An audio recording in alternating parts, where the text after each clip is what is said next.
word incredible gets thrown around a lot, but virtual reality actually earns it. You won't believe how well it works until you see it for yourself. The ability to interact with virtual worlds as though we're actually there is something that's only been dreamed of until this year. It's fantastic that Sony's lower-cost PlayStation VR headset will allow many more people to have these groundbreaking experiences with only a few compromises.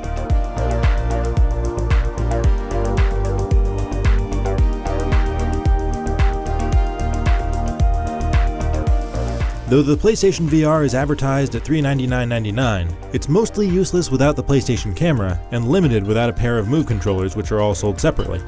Bundles like the one on which this review is based are available with the full set for $499.99. It's not cheap, but the PlayStation VR is by far the most affordable option for good quality VR with motion control.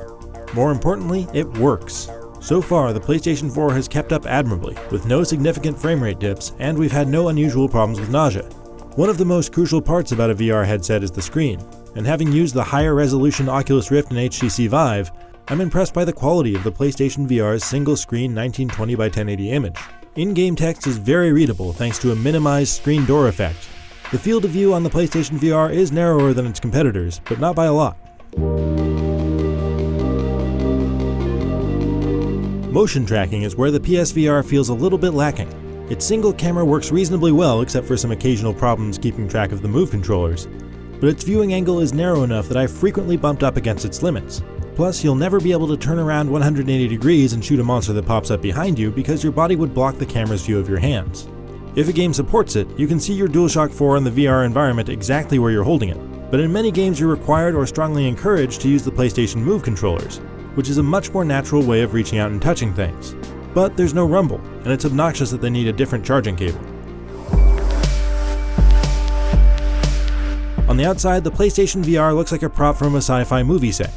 All of its weight rests on the padded plastic crown around your head, with the screen dangling down from that instead of being pulled tight against your face to hold it on. That makes it more comfortable than the Rift or the Vive. A button on the underside of the screen allows you to slide it closer to or farther from your eyes, which lets you adjust for comfort or peek out without taking the headset off. I love the near total blackout of the outside world thanks to the split rubber flap that wraps around your nose as you put it on.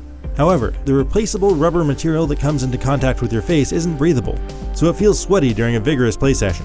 Because there's just one screen, there's no way to adjust the interpupillary distance, or IPD. That said, none of us at IGN have had trouble getting a clear image.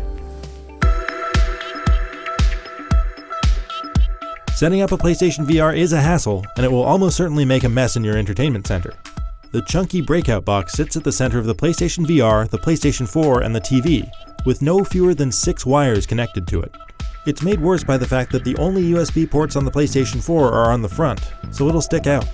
When you're all set up and push the power button on the inline remote, the headset turns on and shows you the PS4 dashboard floating in space, with clearly legible text. It's great that the TV almost always shows what the person wearing the PlayStation VR is seeing. Despite the PlayStation VR's relatively low resolution, it looks very good in games, and the headset is comfortable to wear and easy to use after you've dealt with its many wires. Paired with Move controllers, it provides good but sometimes flaky motion tracking on your hands. The PlayStation camera's limited viewing angle is a weakness though.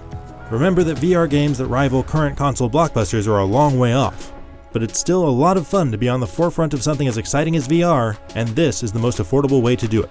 For much more on all things virtual reality, stick with IGN.